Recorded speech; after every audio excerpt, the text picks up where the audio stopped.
വണ്ടി കൊള്ളാലോ ഈ വണ്ടിക്ക് പ്രത്യേകത എന്താ ഇന്നേ വരെ ചതിച്ചിട്ടില്ല. ആടിപ്പൊളി. ഇതിടയ്ക്കുള്ള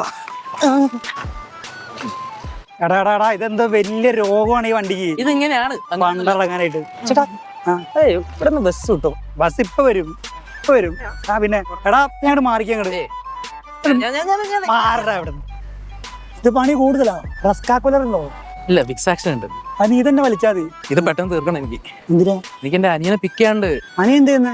അനിയൻ ഇവിടെ ചെറിയ ക്ലാസ്സില, ട്യൂഷനൊക്കെ പോവാണ്. ട്യൂഷൻ ഒന്നും പോകേണ്ട ആവശ്യമില്ല. നമ്മളൊക്കെ ട്യൂഷൻ പോയിട്ടാണോ? എക്സാം 2 ദിവസം മുന്നേ പഠിക്കുക, എക്സാം എഴുതുക, എളുപ്പം, സിമ്പിൾ. പിന്നെ അനിയനൊക്കെ പോകാനായിട്ട്. എടാ ബസ്സിൽ പോരും കേട്ടോ. ആണല്ലേ? അതങ്ങോട്ട് മാറ്റി ചെയ്യും.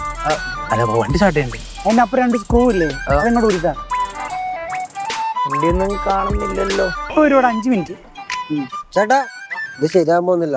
ചേട്ടൻ വണ്ടി നേരെ കേടുന്നുണ്ടെങ്കിൽ വർക്ക്ഷോപ്പ് കൊണ്ടുപോയി. ഇത് ശരിയാൻ പോകുന്നില്ല. ഹലോ, നമുക്കറിയാം താൻ കൂടുതൽ അഭിപ്രായം എന്ന് പറയുന്നത്. താൻ പോണോന്ന്. എടാ നീ കഴിച്ചടാ. ചേട്ടന് ബസ് കിട്ടണം. എന്ത് ട്യൂഷൻ? ഈ റൂട്ടിലെ ബസ് പോകാത്ത റൂട്ടാ. ചേട്ടന് ബസ് കിട്ടണമെന്നുണ്ടെങ്കിൽ അപ്പുറം എവിടെയും പോയി. നമ്മളൊക്കെ ട്യൂഷന് പോയിട്ടാണോ? ഇതിപ്പോ ഉഡായിപ്പാണെന്നേ. അതിനൊന്നും ആവശ്യമില്ലെന്ന്. എന്ത് ട്യൂഷനടാ? ചേട്ടൻ അറിയുന്ന കാര്യങ്ങൾ മാത്രം വർത്താനം പറയട്ടെ. പരീക്ഷയ്ക്ക് മാത്രം പഠിച്ചുകൊണ്ടാണ് എന്താ എഞ്ചിനീയറിംഗ് ഞാൻ ഇപ്പോഴും പാടുപെട്ടുകൊണ്ടിരിക്കുന്നത്. ചേട്ടൻ ഇതുവല്ല അറിയുന്നുണ്ടാ? ചേട്ടൻ ഈ പണിയെങ്കിലും അറിയോ? എണീറ്റ് വിട്ടോ മോനെ ഇതുപോലെ വർക്ക്ഷോപ്പിലും കൊണ്ട് കൊടുത്താൽ ചിലപ്പോൾ രക്ഷപ്പെടും.